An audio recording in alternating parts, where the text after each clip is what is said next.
திருவடியும் தண்டையும் சிலம்பும் சிலம்பூடுருவப் பொருவடிவேலும் கடம்பும் தடம்புயம் மாறிரண்டும் மறுவடிவான வதனங்களாரும் மலர்கண்களும் குருவடிவாய் வந்து என் உள்ளம் குளிரக் குதிகொண்டவே தெளிவுறவே அறிந்திடுதல் தெளிவுதர மொழிந்திடுதல் சிந்திப்பார்க்கே களிவளர உள்ளத்தில் ஆனந்தக் கனவு பலகாட்டல் கண்ணீர் துளிவர உள்ளுருக்குதல் இங்கிவையெல்லாம் நீயருளும் தொழில்களன்றோ ஒளிவளரும் கலைவாணி அடியனேற்கிவையனைத்தும் உதவுவாயே. பெருமைமிகு திருவரங்கம் ராசவேலர் செண்பகத் தமிழரங்கில் 1645வது பொழிவாக நம்முடைய சிலேடை தொடர்பான பொழிவில் நிறைவு பொழிவாக இன்றைய உரையை உங்களுக்கு சமர்ப்பிக்கின்றேன். இந்த காணொளியை கண்டுகொண்டும் கேட்டுக்கொண்டும் இருக்கின்ற பேராசிரிய பெருமக்களுக்கும் ஆய்வு மாணவர்களுக்கும் தமிழ் பற்றாளர்களுக்கும் என்னுடைய பணிவான வணக்கங்களை முதற்கண் தெரிவித்துக் கொள்கின்றேன். இன்றைய நிகழ்ச்சியை மிகச் சிறப்பாக பதிவு செய்து வருகின்ற ராசவேலர் செண்பகத் தமிழரங்கின் பொறுப்பாளர் திரு ராச இளங்கோவன் அவர்களுக்கும் அவர்தம் அருமை புதல்வியார் அவர்களுக்கும் என்னுடைய பணிவான வணக்கங்களையும் நன்றியையும் தெரிவித்துக் கொள்கின்றேன். அன்பர்களே, கடந்த சிலேடை தொடர்பான பொழிவுகளில் நாம் சிலேடை அணி என்பது எப்படி அமையும், அது எப்படி இருக்கும், அது எவ்வாறு எத்தனை வகைப்பட்டது என்பதை பற்றியெல்லாம் பல செய்திகளை நாம் பார்த்தோம். இன்றைய நிறைவு பொழிவிலே ஒரு சில செய்திகளை உங்களுக்கு சொல்ல விழைகின்றேன். காளமேகப் புலவர் நிறைய சிலேடை பாடல்களை பாடியிருக்கிறார்.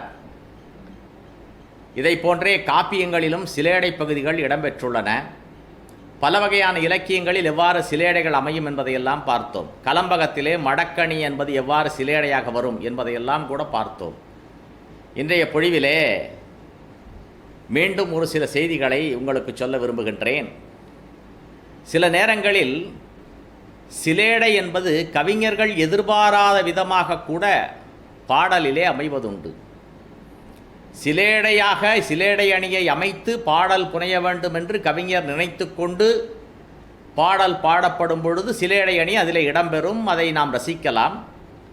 சில நேரங்களில் அந்த பாடலை எழுதிய புலவர்கள் நினைத்து பார்க்காத போது, இந்த பாடலிலே சிலேடையை அமைக்க வேண்டும் என்று நினைத்து பார்க்காத போது கூட சிலேடை அணியானது எப்படியாவது இந்த பாடலிலே வந்து இடம்பெற்று விடுவதுண்டு. அதற்கு ஒரு சான்றினை உங்களுக்கு சொல்ல விரும்புகின்றேன். திருப்போரூர் சந்நிதி முறை என்று ஒரு அருமையான தமிழ் இலக்கியம் இருக்கிறது. திருப்போரூரிலே எழுந்தருளி இருக்கின்ற முருகப்பெருமானுடைய பெருமைகளை பேசுவதாகவும் அவனை வழிபடும் அடியவர்களுக்கு எத்தகைய நலன்களெல்லாம் கிடைக்கும் என்பதை சொல்லுவதாகவும் அந்த நூல் அமைந்துள்ளது. திருப்போரூர் சந்நிதி முறை. அதை பாடியவர் திருப்போரூர் சிதம்பர சுவாமிகள் என்னும் புலவர். அவர் அருளாளர், தமிழ் புலவராகவும் இருக்கின்றார், அருளாளராகவும் இருக்கின்றார். அவர் அந்த முருகப்பெருமானை பற்றி நிறைய பாடல்களை எல்லாம் அந்த திருப்போரூர் சந்நிதி முறையிலே பாடியிருக்கிறார். அவருடைய பாடலிலே ஒன்று இவ்வாறு, அவர் நினைத்து பாடினாரா அல்லது பாடலிலே இயற்கையாக அமைந்து விட்டதா என்பதைப் போல சிலேடை அணியானது அமைந்திருக்கிறது.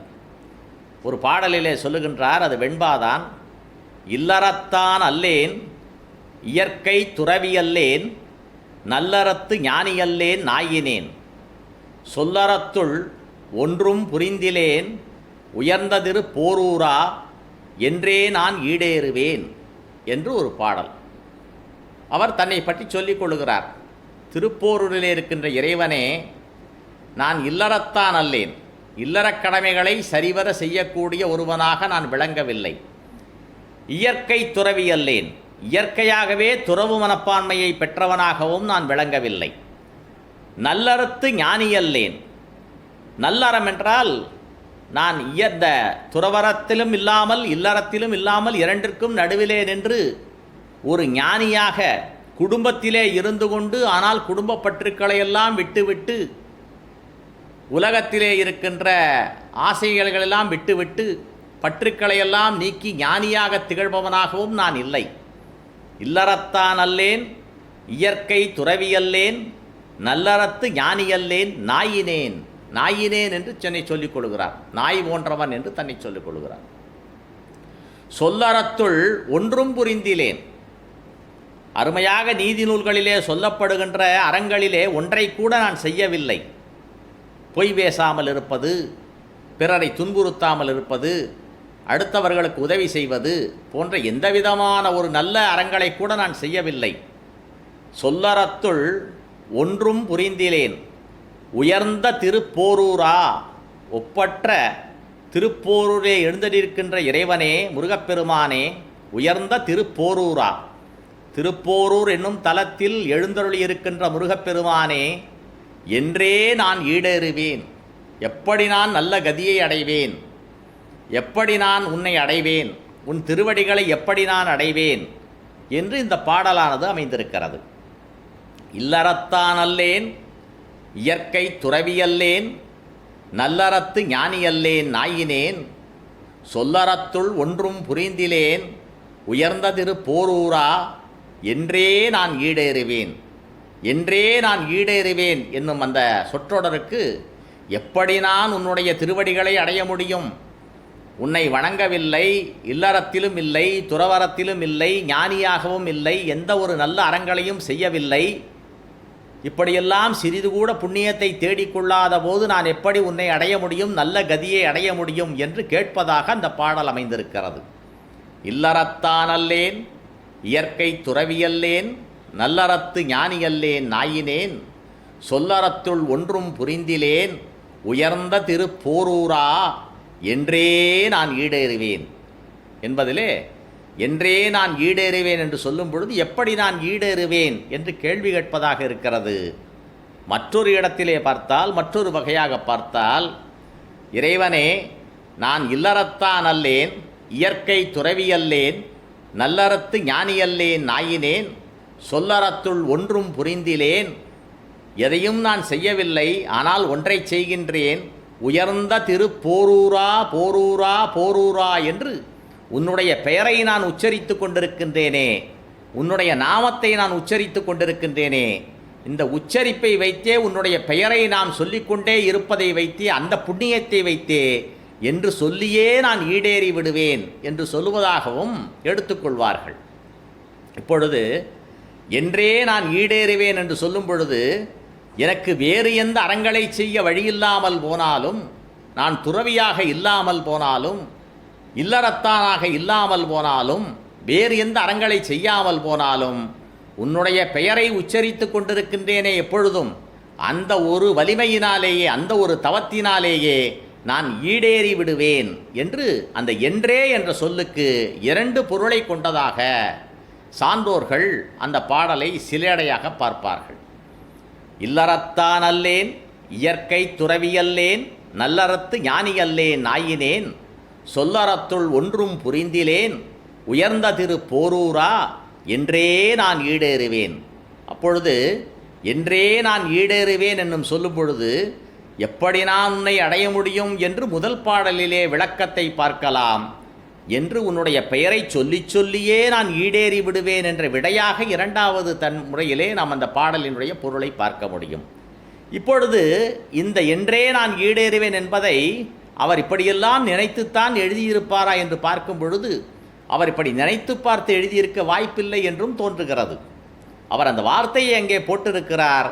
அது பிற்காலத்திலே இரண்டு பொருள்படும்படியாக, மிகச்சிறந்த பொருள்படும்படியாக அந்த முதல் பாடலிலே புலவரினுடைய ஏக்கமாகவும், அதே இரண்டாவது பொருளை பார்க்கும் பொழுது புலவருடைய நம்பிக்கையை வெளிப்படுத்துவதாகவும் அந்த பாடல் அமைந்து, இப்படி புலவர் நினைத்து பார்க்காத போது கூட, சிலேடையை பயன்படுத்த வேண்டும் என்று நினைக்காத போது கூட, அந்த பாடலுக்கு இரண்டு பொருளை பார்க்கக்கூடிய, சிலேடை தன்மையை பார்க்கக்கூடிய ஒரு வாய்ப்பு இருக்கிறது என்பதற்கு இந்த பாடல் மிகப்பெரிய சான்றாக அமைந்திருக்கிறது.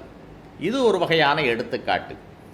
அடுத்தது நீங்கள் பார்த்தீர்கள் என்றால், பிள்ளைத்தமிழ் என்ற ஒரு இலக்கியம் இருக்கிறது. அது சிற்றிலக்கியங்களிலே மிகச் சிறப்பான ஒரு இலக்கியம். குழவி மருங்கினும் கிழவதாகும் என்ற தொல்காப்பிய நூற்பாவிற்கு எடுத்துக்காட்டாக பின்னாலே வருகின்றவர்களெல்லாம் அந்த பிள்ளைத்தமிழை பாடி மிகச் சிறப்பாக ஒரு சிற்றிலக்கியமாக மாற்றிவிட்டார்கள். இந்த பிள்ளைத்தமிழுக்கு தோற்றுவாய் தந்தவர் 12 ஆழ்வார்களுள் ஒருவராகிய பெரியாழ்வார் என்று சொல்லுவார்கள். அவர் கண்ணனை குழந்தையாக பாடி அந்த முதலிலே பிள்ளைத்தமிழ் இலக்கியத்திற்கு ஒரு தோற்றுவாயை அமைத்து கொடுத்தார். பின்னால் சிற்றிலக்கியங்களிலே ஒரு புலவர் தனக்கு பிடித்த வள்ளலையோ அரசரையோ அல்லது தெய்வத்தையோ குழந்தையாக பாவித்து 10 பருவங்களை கொண்டதாக 100 செய்யுட்களை கொண்டதாக பாடப்படுகின்ற நூலானது சிற்றிலக்கியமாக பிள்ளைத்தமிழ் சிற்றிலக்கியமாக உருவாயிற்று என்றெல்லாம் அந்த இலக்கிய வரலாற்று ஆசிரியர்கள் சொல்லுவார்கள். அப்படிப்பட்ட பிள்ளைத்தமிழ் இலக்கியத்திலே பல பருவங்கள் இருக்கின்றன. காப்பு பருவம், தாளப்பருவம், செங்கீரை பருவம், சப்பாணி பருவம், வருகை பருவம், முத்தப்பருவம், அம்புலி பருவம், அம்மானை பருவம் என்றெல்லாம். அதில் ஆண்பால் பிள்ளைத்தமிழுக்கும் பெண்பால் பிள்ளைத்தமிழுக்கும் வேறுபாடுகள் எல்லாம் உண்டு. எனினும் இந்த அம்புலி பருவம் என்ற ஒரு பகுதியானது ஆண்பால் பிள்ளைத்தமிழிலும் உண்டு, பெண்பால் பிள்ளைத்தமிழிலும் உண்டு. அம்புலி என்றால் நிலா. அந்த பாடலிலே புலவர் என்ன செய்வார்? அந்த 10 பாடலிலும் அம்புலி பருவத்தினுடைய 10 பாடல்களிலும் என்ன செய்வார்? வானத்தில் இருக்கின்ற நிலவினை அழைத்து இந்த குழந்தையோடு நீ விளையாட வருவாயாக என்று கூறுவதாக அந்த 10 பாடல்களும் அமைந்திருக்கும். அம்புலி என்றால் நிலா. அந்த அம்புலியை பற்றி நீ இங்கே வந்து இந்த குழந்தையோடு விளையாட வருக என்று சொல்லுவதாக அந்த 10 பாடல்கள் அமையும். பிள்ளைத்தமிழில் புலவர்க்கு அம்புலி பருவத்தை பாடுவது என்பது புலியை போன்றது என்று சொல்லுவார்கள். அதாவது மிகவும் கடினமானது.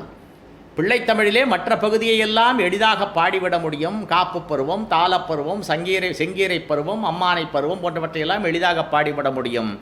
ஆனால் அம்புலி பருவத்தை பாடுவது என்பது மிகவும் கடினம் என்று சொல்லுவார்கள். புலவர்க்கு அம்புலி புலி என்று சொல்லுவார்கள். அதாவது அம்புலி பருவத்தை பாடுவதற்கு புலவர் தன்னுடைய புலமையை அதிகமாக பயன்படுத்த வேண்டும், இல்லை என்றால் அம்புலி பருவத்தை சிறப்பாக பாட முடியாது என்று சொல்லுவார்கள். அப்படிப்பட்ட அந்த அம்புலி பருவம் வானத்திலே இருக்கின்ற அந்த நிலாவினை அழைத்து அந்த குழந்தையோடு அந்த பாட்டுடை தலைவனாக இருக்கின்ற அந்த இறைவனையோ, பாட்டுடை தலைவனாக இருக்கின்ற வள்ளலையோ, அல்லது பாட்டுடை தலைவியாக இருக்கின்ற அந்த இறைவியையோ அவர்களிடத்திலே வந்து, சிறு குழந்தையாக இருக்கின்ற அவர்களிடத்திலே வந்து நீ விளையாட வருவாயாக என்று சொல்லுவதாக அந்த பிள்ளைத்தமிழிலே அம்புலி பருவம் அமையும். அதில் அந்த அம்புலி பருவத்திலே அவர்கள் 4 வகையாக பிரித்து கொள்வார்கள். எப்படி என்றால் சாம பேத தான தண்டம் என்று நாம் சொல்லுவோம் அல்லவா? சாம பேத தான தண்டம் என்று சொல்லுவதைப் போல அந்த 4 வகையான தன்மைகளை, 4 வகையான கூறுகளை அந்த அம்புலி பருவத்திலே அவர்கள் பிரித்து கொண்டு அந்த பாடல்களை பாடுவார்கள். சாமம் என்றால் சமம். அந்த குழந்தையிடம் வந்து நிலாவை வந்து விளையாடச் சொல்லி அழைக்கும் பொழுது அந்த நிலாவை பார்த்து, நிலாவே உனக்கு இருக்கும் பண்புகளெல்லாம் இந்த குழந்தையிடம் இருக்கின்றன, இந்த குழந்தையிடம் இருக்கின்ற பண்புகளெல்லாம் உன்னிடத்திலே இருக்கின்றன, எனவே உனக்கும் இந்த குழந்தைக்கும் மிகவும் பொருத்தமான தன்மை இருக்கிறது, இப்படிப்பட்ட இந்த குழந்தையோடு நீ விளையாடுவதற்கு வருவாயாக என்று சொல்லுவதாக அந்த சாமம் என்ற அந்த பகுதியானது அமையும். அடுத்ததாக நிலா விளையாட வராது. அப்பொழுது அந்த புலவர் என்ன செய்வார்? பேதம் என்ற கூற்றினை பயன்படுத்துவார். பேதம் என்றால் இந்த குழந்தையானது உன்னை காட்டிலும் அதிக சிறப்புடையது, இந்த குழந்தையானது உன்னை காட்டிலும் அதிக ஆற்றல் உடையது, இந்த குழந்தையானது உன்னை காட்டிலும் மக்களிடத்திலே பெரிய புகழை கொண்டது, எனவே உன்னை காட்டிலும் பெரியதாக இருக்கின்ற இந்த குழந்தையோடு வந்து விளையாட வருவது உனக்கு மிகப்பெரிய புகழை தரும், அதற்காக நீ வந்து விளையாட வேண்டும் என்று சொல்லி பேதம் செய்து, பேதம் என்றால் அந்த நிலவிற்கும் குழந்தைக்கும் உள்ள வேறுபாட்டினை சொல்லி பேதப்படுத்தி, இப்படியாவது நீ விளையாடவா, மிகவும் கொஞ்சம் சற்று தாழ்ந்தவனாகிய உன்னுடன் இந்த குழந்தையானது விளையாட விரும்புகிறது, எனவே இந்த குழந்தையோடு விளையாட வருவாயாக என்று சொல்லுவதைப் போல் அமைப்பது என்பது பேத கூற்று என்று சொல்லப்படும். அப்பொழுதும் நிலா விளையாட வராத போது தானம் என்ற ஒரு பகுதியை பயன்படுத்துவார். தானம் என்றால் இந்த குழந்தையோடு நிலாவே நீ விளையாட வந்தால் உனக்கு இவற்றையெல்லாம் இந்த குழந்தை கொடுக்கும், இத்தகைய பரிசுகளையெல்லாம் உனக்கு கொடுக்கும் என்று சொல்லி, இந்த குழந்தையோடு விளையாட வந்தால் உனக்கு என்னெல்லாம் சிறப்பு கிடைக்கும், என்னவெல்லாம் பரிசு கிடைக்கும் என்று சொல்லி ஆசை காட்டி நிலாவை வரவழைப்பதாக, நிலாவை வந்து குழந்தையோடு விளையாடச் சொல்வதாக அந்த பகுதி அமையும். அப்பொழுதும் நிலா விளையாட வராத போது தண்டம் என்று சொல்லி, தண்டம் என்றால் தண்டனை, இந்த குழந்தையோடு நீ விளையாட வராவிட்டால் உனக்கு தண்டனை கிடைக்கும். ஏனென்றால் இந்த குழந்தை சாதாரண குழந்தை அல்ல, இறைவியே குழந்தையாக பிறந்திருக்கிறாள், இறைவனே குழந்தையாக பிறந்திருக்கின்றான். எனவே இந்த குழந்தையோடு நீ விளையாட வராவிட்டால் உனக்கு மிகப்பெரிய தண்டனை கிடைக்கும் என்று சொல்லி அச்சுறுத்தி நிலாவை வரவழைத்து இந்த குழந்தையோடு விளையாட வைப்பதாக அந்த 10 பாடல்களையும் புலவர்கள் அமைப்பார்கள். இது அம்புலி பருவத்திலே இருக்கக்கூடிய ஒரு பகுதி. இதில் மற்றவையெல்லாம் அந்த குழந்தையிடமிருந்து பேதப்படுத்துவதாக அமையும். குழந்தையினுடைய பண்புகள் வேறு, நிலாவினுடைய பண்புகள் வேறு, நிலாவினுடைய பண்புகளை காட்டிலும் குழந்தையுடைய பண்புகள் மிக உயர்ந்தவை என்று சொல்வதாக அமையும். தானம் என்பது நீ இந்த குழந்தையோடு விளையாட வந்தால் உனக்கு பரிசு கிடைக்கும் என்று ஆசை காட்டுவதாக அமையும். தண்டம் என்பது இந்த குழந்தையோடு நீ விளையாட வரவில்லை என்றால் உனக்கு தண்டனை கிடைக்கும் என்று சொல்லுவதாகவும் அமையும். இங்கு முதலிலே இருக்கின்ற பகுதியை பார்த்தால் சாமம் என்று சொல்லுகின்ற பகுதி இந்த குழந்தைக்கும் நிலாவிற்கும் உள்ள ஒப்புமையை சொல்லுவதாக அமையும். இந்த ஒப்புமை கூறாக இந்த புலவர்களால் பாடப்படுகின்ற பகுதியானது ஒரு சிறந்த சிலேடை அணி அமைவதாக அந்த இடத்திலே நமக்கு ஒரு தோற்றத்தை உருவாக்குகிறது. அந்த குழந்தையானது நிலவிற்கும் அந்த குழந்தைக்கும் உள்ள புதுமையான பண்புகளை பற்றி சொல்லும் பொழுது, பெரும்பாலும் சிலேடை என்றால் அதுதானே, 2 பொருள்களுக்குள்ளே இருக்கின்ற ஒரு ஒப்புமையை காட்டுவது தானே சிலேடை, இரண்டிற்கும் உள்ள ஒரே பண்பினை காட்டி பேசுவது தானே சிலேடை, இருபொருள்பட பேசுவது. அப்படிப்பட்ட நிலையிலே அந்த சாமம் என்ற பகுதியானது, அம்புலி பருவத்திலே வரக்கூடிய சாமம் என்ற பகுதியானது அந்த குழந்தைக்கும் நிலாவிற்கும் உள்ள ஒப்புமையை சுட்டுவதாக அமைவதனால் இதில் சிலேடை அணியினுடைய ஒரு கூறு அமைந்திருப்பதாக நாம் அனைவரும் அறிய முடியும், நன்றாக உணரலாம். எடுத்துக்காட்டாக ஒரு பாடலை சொல்லி எப்படி அதிலே சிலேடை அமைந்திருக்கின்றது என்பதை உங்களுக்கு காட்ட விரும்புகின்றேன். குமரகுருபரர் 2 பிள்ளைத்தமிழ் பாடல்களை, பிள்ளைத்தமிழ் நூல்களை பாடியிருக்கிறார். ஒன்று மீனாட்சி அம்மை பிள்ளைத்தமிழ், மற்றொன்று முத்துக்குமாரசாமி பிள்ளைத்தமிழ் என்று 2 பிள்ளைத்தமிழை பாடியிருக்கிறார். மீனாட்சி அம்மை பிள்ளைத்தமிழ் மதுரையிலே கோயில் கொண்டுள்ள மீனாட்சியை பற்றி பாடப்பட்டது. முத்துக்குமாரசாமி பிள்ளைத்தமிழ் என்பது வைத்தீஸ்வரன் கோயில் என்று சொல்லப்படுகின்ற தலத்திலே இருக்கின்ற முருகப்பெருமானை பற்றி பாடப்பட்டது. அந்த முத்துக்குமாரசாமி பிள்ளைத்தமிழிலே அம்புலி பருவத்திலே ஒரு பாடல், அந்த பாடலானது மிக அழகாக ஒரு சிலேடை அணி அமைவதைப் போல நிலவிற்கும் முருகப்பெருமானாகிய குழந்தைக்கும் உள்ள ஒப்புமைகளை சொல்வதைப் போல, இரு பொருள்பட பேசுவதைப் போல அமைந்திருப்பது என்பது மிகவும் நமக்கு வியப்பை தருகின்றது. மண்டலம் போற்றுருவம் அமுதமயமாய் முழு மதிக்கடவுளென வருதலால் வானாறு தலைமடுக்கப் பொங்கும் ஆனந்த மாக்கடல் இடையில் தோன்றலால் தண்டலில் கொடிச்சிவாய் குமுதம் வில்லக்கர தாமரை முகிழ்த்திடுதலால் சகல புவனங்களிலும் உயிர்ப்பயிர் தழைப்பனல் தன்னழி சுரந்திடுதலால் துண்டமதி நதியொடு பொதிந்த வேணி பரஞ்சோதிக்கட் பொறியாதலால் தோன்றலிவன் என்னை ஒத்துளனால் எனக்கும் ஒரு துணைவன் போல் இல்லைகான் அண்டரண்டம் தொடங்கி அகிலாண்டம் படைத்தவனோடு அம்புலி ஆடவாவே அழகுபொலி கந்தபுரி தழையவரு கந்தனுடன் அம்புலி ஆடவாவே என்று அந்த பாடலானது சாமம் என்ற பகுதியிலே முருகப்பெருமானுக்கும் நிலவிற்கும் உள்ள ஒரே வகையான பண்புகளை எடுத்துச் சொல்வதாக அமைகிறது.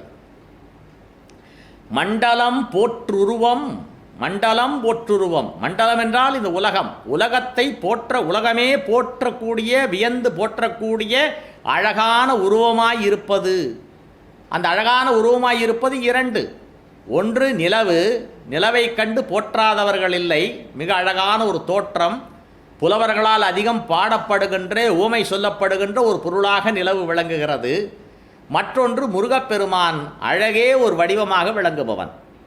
மண்டலம் போற்றுருவம் அமுதமயமாய் முழுமதிக்கடவுள் என வருதலால், முழுமதிக்கடவுள், மதிக்கடவுள் என்றால் மதி என்றால் நிலவு என்ற பொருளும் உண்டு, மதி என்றால் அறிவு என்ற பொருளும் உண்டு.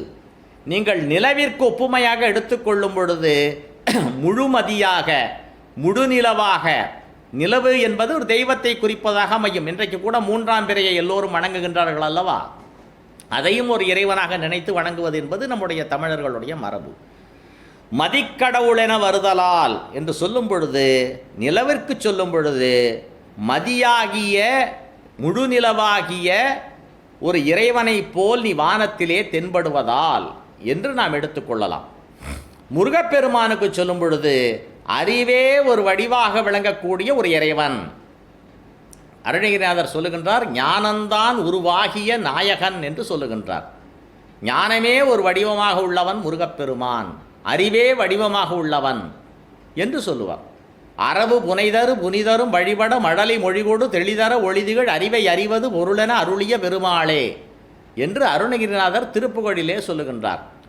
அப்படி அறிவு கடவுளாக விளங்குபவன் முருகப்பெருமான் என்று சொல்லும் பொழுது முழுமதி கடவுள் என்ற சொற்றொடரானது முருகப்பெருமானுக்கு பொருந்துகிறது. முழு நிலவாக உள்ள கடவுள் என்று சொல்லும் பொழுது அது நிலவுக்கு பொருந்துகிறது. இப்படி நிலவிற்கும் முருகப்பெருமானுக்கும் இடையே ஒரு சிலேடைத்தன்மை அமைந்த ஒரு சொற்றொடராக அது விளங்குகிறது. மண்டலம் போற்றுருவம் அமுதமயமாய் முழு மதிக்கடவுளென வருதலால் வானாறு தலைமடுக்க பொங்கும் ஆனந்த மாக்கடல் இடையில் தோன்றலால். பார்க்கடலை கடைந்த பொழுது அதிலிருந்து பல பொருட்கள் வெளிவந்தன. காமதேனு வந்தது, கற்பக விருட்சம் வந்தது, ஐராவதம் வந்தது, மகாலட்சுமி வந்தாள், திருமகள் வந்தாள் என்றெல்லாம் அந்த பார்க்கடலை கடைந்த போது வந்த பொருள்களாக சொல்லுவார்கள். அப்படி பார்க்கடலை கடைந்த போது அதிலிருந்து வெளிவந்தது தான் சந்திரன் என்றும் ஒரு புராண கதை உண்டு. அப்படி கடலிலிருந்து தோன்றியவன் நீ என்று சந்திரனை பற்றி சொல்லும் பொழுது நாம் அந்த பொருளை வைத்து கொள்ளலாம்.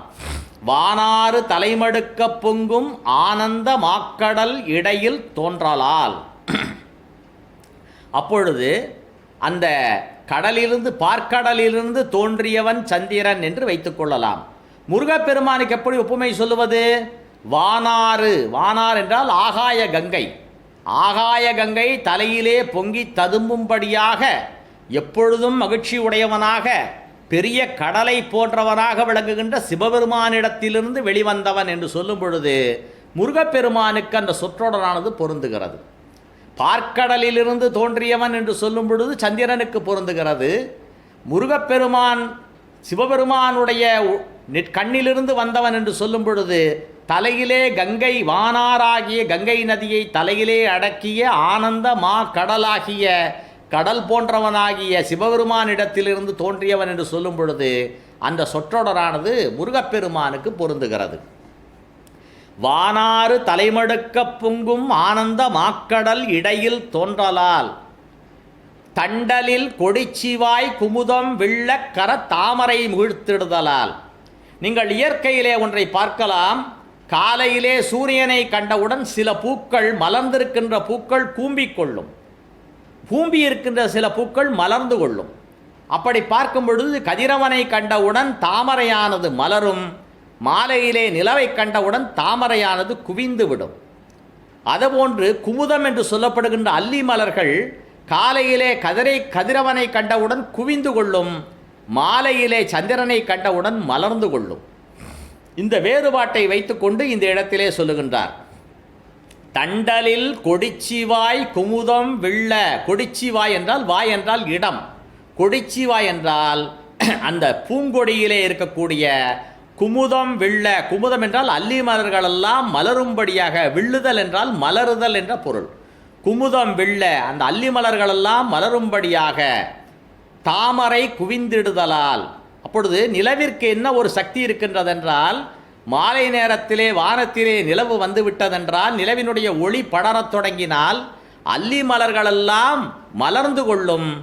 காலையிலே சூரியனை கண்டவுடன் மலர்கின்ற தாமரை பூவானது மாலையிலே குவிந்து கொள்ளும்.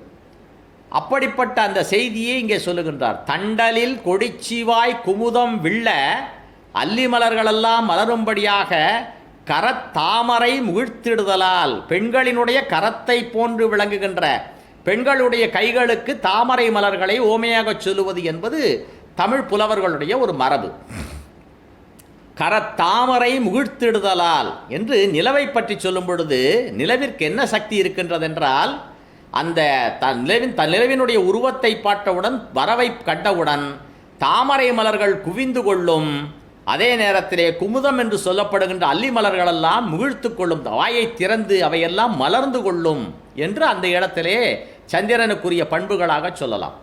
சரி, இதை எப்படி முருகப்பெருமானுக்கு பொருத்துவது என்றால், முருகப்பெருமான் தெய்வ யானையை திருமணம் செய்த பிறகு குரப்புணத்திலே இருக்கின்ற திணைப்புணத்திலே இருக்கின்ற வள்ளியை நாடி அவளை மணம் செய்து கொள்ள வேண்டும் என்பதற்காக பழந்தமிழர் மரபிலே களவு மணம் செய்வதற்காக காதல் செய்த பொழுது அந்த வள்ளி என்பவள் முருகப்பெருமானை பார்த்தவுடன் பேசாமல் இருந்தாள் என்றும் அவள் பேச வேண்டும் என்பதற்காக எப்படியாவது அவளை பேச வைக்க வேண்டும் என்பதற்காக முருகப்பெருமான் அவள் முன்பாக கைகளை கூப்பி நின்றார் என்றும் சொல்லப்படுகிறது. இப்படி ஒரு கதை நடந்ததாக நம்முடைய அந்த வள்ளி திருமணத்திலே நாம் இந்த கதையை பார்க்கலாம்.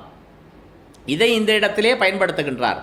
தண்டலில் கொடிச்சிவாய், சந்திரனுக்கு சொல்லும் பொழுது பூங்கொடியினுடைய இடத்திலே மலருகின்ற அல்லி மலர்கள் மலரும்படியாகவும் தாமரையானது குளத்திலே இருக்கின்ற தாமரையானது குவியும்படியாகவும் செய்யக்கூடியது சந்திரன்.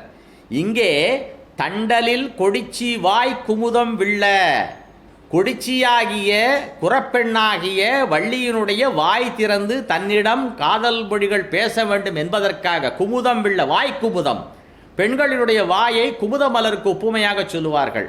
இது கவிஞர்களுடைய ஒரு மரபு. அந்த வாயானது திறந்து பேச வேண்டும், குமுத மலர் போன்று அழகாக இருக்கின்ற வாயானது திறந்து பேச வேண்டும் என்பதற்காக முருகப்பெருமான் அவளிடம் இறங்கி வணங்கி நின்றான் என்ற செய்தியை சொல்லுகின்றார். தண்டலில் கொடிச்சிவாய் குமுதம் வில்ல கரத்தாமரை முகிழ்த்திடுதலால், முகிழ்த்தல் என்றால் கூம்பி போதல் என்று பொருள். முகிழ்த்தல் என்றால் அந்த மீண்டும் மலர்ந்திருக்கின்ற தன்மை மாறி குவிந்து கொள்ளுதல் என்று பொருள். இப்படி சந்திரனை கண்டவுடன் தாமரை குவிந்து கொள்ளுவதையும் அல்லி மலர்கள் குமுதம் என்பது மலர்ந்து கொள்வதையும் வைக்கின்றார். முருகப்பெருமானுக்கு சொல்லும் பொழுது வள்ளியிடத்திலே வந்து காதல் செய்ய வந்த முருகன் அந்த இடத்திலே அந்த தன்னுடைய வள்ளியினுடைய வாயிலிருந்து வார்த்தைகளை வர வைக்க வேண்டும் என்பதற்காக அவன் அந்த வள்ளியின் முன்னால் தன்னுடைய 2 கரங்களையும் தாமரை போன்ற 2 கரங்களையும் கூப்பி வணங்கி நின்றான் என்ற பொருளிலே சொல்லுகிறார். தண்டலில் கொடிச்சிவாய் குமுதம் வில்ல கர தாமரை முகிழ்த்திடுதலால் சகல புவனங்களிலும் உயிர்ப்பயிர் தழைப்பனல் தன்னழி சுரந்திடுதலால். கதிரவன் காலையிலே வேகமாக வந்தவுடன் எரிக்கத் தொடங்கியவுடன் நம்முடைய உடம்பிலெல்லாம் வெயில் படத் தொடங்கியவுடன் நாம் சற்று சலித்து கொள்வோம். வெயில் அதிகமாக இருக்கிறது, வெப்பம் அதிகமாக இருக்கிறது, வெயில் என்ன இப்படி எரிக்கிறது என்றெல்லாம் சொல்லிக் கொள்வோம். ஆனால் இரவு நேரத்திலே முழுநிலவானது வானத்திலே வந்து குளிர்ச்சியான ஒளியை பரப்பும் பொழுது யாரும் அந்த நிலவினை மறுத்து பேச மாட்டார்கள், வெறுத்து பேச மாட்டார்கள். மாறாக அந்த நிலவினை பார்த்து ரசிப்பார்கள். நிலவினுடைய ஒளி நம்முடைய உடம்பிலே படும் பொழுது மிகவும் இன்பத்தை அடைவார்கள், ஒரு குளிர்ச்சியை அடைவார்கள். அதே இங்கே சொல்லுகின்றார்.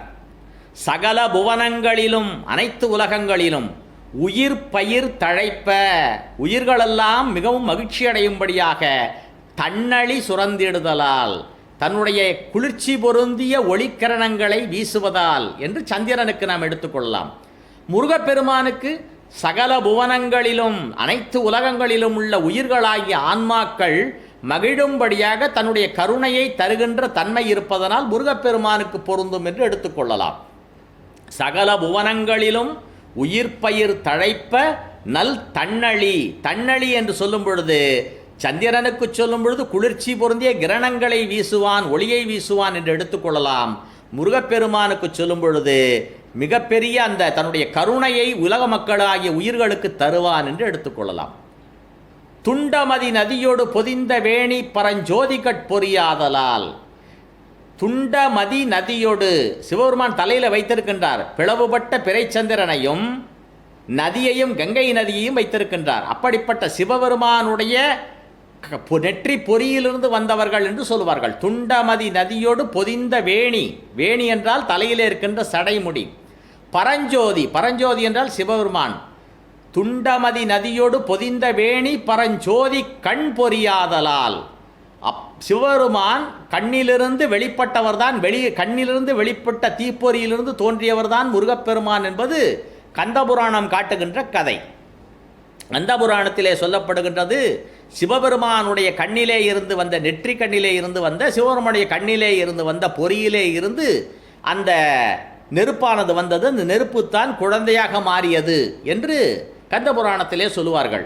அருவமும் உருவமாகி அனாதியாய் வலவாய் நின்ற பிரமமாய் நின்ற சோதி பிழம்பதோர் மேனியாக கருணைகூர் முகங்கள்ளாரும் கரங்கள் 12 கொண்டே ஒரு திரு முருகன் வந்தாங்கு உதித்தனன் உலகம் உய்ய என்று சொல்லும் பொழுது சிவபெருமானுடைய அந்த கண்ணிலிருந்து வெளிவந்த பொறியிலே தோன்றியவர் முருகப்பெருமான் என்று சொல்கிறார்.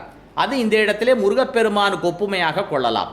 துண்டமதி நதியோடு பொதிந்த வேணி பரஞ்சோதி என்பது சிவபெருமானை குறிக்கும். பரஞ்சோதி கண் பொறியாதலால் சிவபெருமானுடைய கண்ணிலிருந்து வந்த நெருப்பு பொறியாக விளங்குபவன் முருகப்பெருமான் என்று அப்படி எடுத்துக்கொள்ளலாம். சந்திரனுக்கு எடுத்துக்கொள்ளும் பொழுது சிவபெருமானுக்கு 3 கண்கள் இருக்கின்றன, முக்கண்ணன் என்று சொல்லுவார்கள். அந்த 3 கண்கள் எவை தெரியுமா? ஒரு கண்ணானது சூரியன், மற்றொரு கண்ணானது சந்திரன், மூன்றாவது இருக்கின்ற கண்ணானது நெருப்பு என்று சொல்லுவார்கள். அப்பொழுது சந்திரனுக்கும் முருகப்பெருமானுக்கும் என்ன ஒப்புமை என்றால், இந்த சந்திரன் என்பவன் சிவபெருமானுடைய கண்ணாக விளங்குகின்றான், முருகப்பெருமான் சிவபெருமானுடைய கண்ணிலிருந்து தோன்றியவனாக விளங்குகின்றான். இந்த இடத்திலே இந்த சிலேடை பொருளை நாம் எடுத்துக்கொள்ள முடியும். துண்டமதி நதியோடு பொதிந்த வேணி பரஞ்சோதிகட் பொறியாதலால் தோன்றல் இவன் நின்னை ஒத்துளனால். இந்த இடத்துல முடிக்கிறார். இந்த தோன்றலாகிய முருகப்பெருமானாகிய குழந்தை உன்னை போன்று இருப்பதனால், உனக்கு இருக்கின்ற எல்லா பண்புகளையும் பெற்றிருப்பதனால், உன்னை போன்ற தன்மை உடையவனாக இருப்பதனால், இது 2 பேருக்கும் மிக சமமான பண்புகளை கொண்டவர்களாக விளங்குகிறீர்கள். எனவே வானத்திலே இருக்கின்ற நிலவே, நீ இந்த குழந்தையோடு, முருகப்பெருமானாகிய குழந்தையோடு விளையாட வருவாயாக என்று அழைக்கின்றார். மிக அருமையான பாடல். மண்டலம் போற்றுருவம் அமுதமயமாய் முழு மதிக்கடவுளென வருதலால் வானாறு தலைமடுக்க பொங்கும் ஆனந்த மாக்கடல் இடையில் தோன்றலால் தண்டலில் கொடிச்சிவாய் குமுதம் வெள்ளக்கர தாமரை முகிழ்த்திடுதலால் சகல புவனங்களிலும் உயிர்ப்பயிர் தடைப்பனல் தன்னழி சுரந்திடுதலால் துண்டமதி நதியோடு பொதிந்த வேணி பரஞ்சோதிக்கட் பொறியாதலால் தோன்றல் இவன் நின்னை ஒத்துடனால் நினைக்கும் ஒரு துணையிவன் போல் இல்லைகான். இவனுக்கும் உன்னை போன்ற துணை இல்லை, உனக்கும் இவனை போன்ற துணை இல்லை. நீங்கள் இருவரும் மிகச் சிறப்பாக ஒன்று சேர்ந்தால் சிறப்பாக விளையாட முடியும். எனவே அண்டரண்டம் தொடங்கி அகிலாண்டம் படைத்தவனோடு அம்புலி ஆடவாவே. வானத்திலே இருக்கின்ற முழுமதியே, இந்த அண்டங்கள் அனைத்தையும் படைத்தவனாகிய முருகப்பெருமானோடு நீ விளையாட வருவாயாக. அழகுபொலி கந்தபுரி தழையவரு கந்தனுடன் அம்புலி ஆடவாவே. வைத்தீஸ்வரன் கோயில் என்று சொல்லப்படுகின்ற புள்ளிருக்கு வேலூரிலே இருக்கின்ற முருகப்பெருமானோடு நிலவே நீ விளையாட வருவாயாக என்று இந்த அம்புலி பருவத்தினுடைய பாடலிலே அந்த சிலேடையானது பொருந்தி இருக்கின்றது. சிலேடை என்று நினைத்தவர்கள் செய்வது கிடையாது, ஆனால் சிலேடையான தன்மையை நாம் இந்த பாடலிலே பார்க்க முடிகிறது. இது சமம் என்று சொல்லப்படுகின்ற பகுதியிலே பார்க்கலாம். வேதத்திலும் தானத்திலும் தண்டத்திலும் இப்படி நீங்கள் பார்க்க முடியாது. எந்த ஒரு பிள்ளைத்தமிழிலும் அம்புலி பருவ பாடலை எடுத்துக்கொள்ளும் பொழுது அதிலே முதல் பாடலாக விளங்குகின்ற பாடலானது நிலவிற்கும் அந்த பிள்ளைத்தமிழிலே பாடக்கூடிய தெய்வத்திற்கும் பொருத்தமான சில செய்திகளை சொல்லி சிலேடை பொருளாக அமைவதை நாம் எல்லா நூல்களிலும் எல்லா பிள்ளைத்தமிழ் இலக்கியங்களிலும் பார்க்க முடியும். இது ஒரு மிகச் சிறப்பான ஒரு சிலேடையினுடைய கூறு பிள்ளைத்தமிழிலே அமைந்திருப்பதை நாம் பார்க்கின்றோம். பொதுவாக சிலேடை என்றால் 2 பொருள்களை பற்றி சொல்லுவது, 2 பொருள்களை ஒப்பிட்டு சொல்லுவது என்று நாம் பார்த்திருப்போம். காளமேக புலவரை நிறைய பாடல்களை எல்லாம் பாடியிருக்கிறார். ஆடி குடத்தடையும் ஆடும்போதே இறையும் என்று சொல்லும் பொழுது அந்த பாம்பிற்கும் அந்த ஆமணக்கெண்ணைக்கும் என்று சொல்லுவோம். நஞ்சிருக்கும் தோல் இருக்கும் என்று சொல்லும் பொழுது அதிலும் பாம்பிற்கும் அந்த வாழைப்பழத்திற்கும் உள்ள ஒப்புமை சொல்வார்கள். 2 பொருள்களுக்கு ஒப்புமை பாடுவது என்பது பெரும்பாலும் சிலேடையிலே செய்யக்கூடிய ஒரு தன்மை. ஆனால் காளமேக புலவரே ஒரு பாடலிலே 3 பொருள்களை ஒன்றாக சேர்த்து அதற்கு ஒப்புமை சொல்லியிருக்கிறார். இது சற்று கடினமான செயல், எல்லோராலும் செய்ய முடியாத ஒரு செயலாக இருக்கிறது. 3 பொருள்களுக்கு இடையே ஒரு சிலேடை தன்மையை கொண்டு வந்து 3 பொருள்களுக்கும் இடையே ஒரு ஒப்புமையை கொண்டு வந்து இந்த சிலேடையை பாடியிருக்கிறார். அப்படி ஒரு பாடல் காளமேக புலவருடைய பாடலாக இருக்கிறது. அந்த பாடலிலே அவர் வானத்திலே இருக்கின்ற வானவில், மழைக்காலத்திலே வானத்திலே தெரியக்கூடிய வானவில்லையும் வெற்றிலையையும் திருமாலையும் இந்த 3 பொருள்களையும் ஒன்றாக சேர்த்து இந்த 3 பொருள்களுக்கிடையே இருக்கின்ற ஒப்புமையை காட்டி ஒரு சிலேடை பாடலை செய்திருக்கிறார். நீரில் உளதால் நிறம் பச்சையால் திருவால் பாரில் பகை தீர்க்கும் பான்மையால் சாருமனு பல்வினையை மாற்றுதலால் பாரீர் பெருவான வில்விண்டு நேர்வெற்றிலை என்று அந்த பாடல் அமைகிறது. நீரில் உளதால் என்று சொல்லும் பொழுது வானவில்லை பற்றி சொல்லும் பொழுது உங்களுக்கு தெரியும், மழை பெய்கின்ற போதுதான் வானவில்லானது ஆகாயத்திலே தோன்றும். மழைத்துளிகள் வானத்திலிருந்து பொழியப்படும் பொழுது அந்த மழைத்துளிகளுக்கு இடையே செல்லுகின்ற அந்த சூரிய ஒளியினுடைய கதிரானது செல்லும் பொழுது ஒளிவிலகல் என்ற தன்மையை அடைந்து அது வானத்திலே வில்லாக தோன்றுகிறது, 7 வண்ணங்களை கொண்ட வில்லாக தோன்றுகின்றது என்பது அறிவியல் படி நாம் அறிந்து கொண்ட ஒரு செய்தி. அப்படி அந்த வானத்திலே இருக்கின்ற மழைத்துளியிலே தோன்றுகின்ற தன்மையானது வானவில்லுக்கு உண்டு. அதைத்தான் இங்கே சொல்லுகின்றார், நீரில் உளதால், தண்ணீரிலே தெரியக்கூடிய தன்மை உடையது என்று வானவில்லுக்கு சொல்லலாம். வெற்றிலைக்கு சொல்லும் பொழுது வெற்றிலையானது எப்பொழுதும் நீங்கள் கடையிலே பார்த்திருக்கலாம், வெற்றிலையை அது வாடிவிடக்கூடாது என்பதற்காக ஒரு தண்ணீரை நிரப்பிய பாத்திரத்திலே அந்த வெற்றியை அமிழ்த்தி மூழ்க வைத்து அதை எப்பொழுதும் காய்ந்து விடாமல் வைத்திருப்பார்கள். இப்பொழுது வெற்றிலையானது தண்ணீரே இருக்கின்ற தன்மை இருக்கிறது. மழைத்துளிக்குள்ளே வானவில் இருக்கின்றது என்பதனால் நீரில் உளதால் என்பது பொருத்தமாக இருக்கிறது. வெற்றிலையை தண்ணீருக்குள்ளே வைத்திருப்பதனால் நீரில் உளதால் என்பது வெற்றிலைக்கு பொருத்தமாக இருக்கிறது. திருமாலும் ஊழிக்காலத்திலே ஆளிலை மேலே தண்ணீரிலே மிதந்து செல்பவர் என்பதனால் அவரும் தண்ணீரிலே இருப்பவர் என்பதற்கு பொருத்தமாக இருக்கிறது. அப்பொழுது நீரில் உளதால் என்பது இந்த 3 பொருள்களுக்கும் பொருத்தமாக வருகிறது. நிறம் பச்சையால், வானவில்லிலே பச்சை நிறம் உண்டு. இன்னொன்று சொல்வார்கள், பச்சை நிறம் அந்த பெரும்பாலான மற்ற நிறங்களை காட்டிலும் பச்சை நிறம் பெரிதாக தெரியும் என்று சொல்வார்கள். எனவே வானவில்லுக்கு அந்த நிறம் பச்சையால் என்பது பொருத்தமாக இருக்கிறது. வெற்றிலையை பற்றி சொல்லவே வேண்டாம், வெற்றிலை பச்சை நிறமாகத்தான் இருக்கும். திருமாலும் பசுமையான நிறத்தை உடையவர், பச்சை பசுங்கொண்டலே என்று குமரகுருவரர் பாடுகிறார். அப்போ நீரில் உளதால் நிறம் பச்சையால் என்று சொல்லும் பொழுது இதுவும் அந்த வானவில்லுக்கும் திருமாலுக்கும் வெற்றிலைக்கும் பொருத்தமாக அமைகிறது. அடுத்தது திருவால் என்று சொல்லும் பொழுது, திரு என்றால் அழகு என்ற ஒரு பொருளை குறிக்கும். வானவில்லானது பார்ப்பதற்கு 7 வண்ணங்களிலே மிக அழகாக காட்சியளிக்கும். எனவே அது திருவால் என்று சொல்லப்படும் பொழுது வானவில் அழகாக இருக்கின்ற தன்மையை உடையது என்ற பொருளை கொண்டது. அதே போல வெற்றிலைக்கு சொல்லும் பொழுது திரு என்பது திருவால் என்று சொல்லும் பொழுது வெற்றிலையானது மங்கள பொருள்களிலே ஒன்றாக விளங்குவது என்பதனால் திருவால் என்பது மங்கள பொருளையும் குறிக்கும் என்பதனால் வெற்றிலை என்பது மங்கள பொருளிலே சேரும். திருமாலை பற்றி சொல்லும் பொழுது திருமகளை மார்பிலே கொண்டவர் என்பதனால் அது திருமாலுக்கு பொருந்தி வரும். எனவே திருவால் என்ற வார்த்தையானது இங்கே வானவில்லுக்கும் வெற்றிலைக்கும் திருமாலுக்கும் பொருந்தி வருகிறது. நீரில் உளதால், நிறம் பச்சையால், திருவால், பாரில் பகை தீர்க்கும் பான்மையால். மழை பெய்தால் இந்த உலகத்திலே இருக்கின்ற மக்களுக்கு பசி கொடுமை போய்விடும். மழை நன்றாக பொழிந்தால் மக்களுக்கு பயிர் விளையும், பயிர் விளைந்தால் நன்றாக தானியங்கள் எல்லாம் கிடைக்கும், தானியங்கள் கிடைத்தால் மக்களுக்கு பசி பஞ்சம் என்பது நாட்டிலே இருக்காது. பசியாகிய பகையை ஓட்டிவிடக்கூடியது அந்த வானவில் என்பதனால் அதில் பாரில் பகை தீர்க்கும் பான்மையால் என்ற பொருளானது அந்த வானவில்லுக்கு பொருந்தி வருகிறது. வெற்றிலை என்பதும் பகை தீர்க்கக்கூடியது.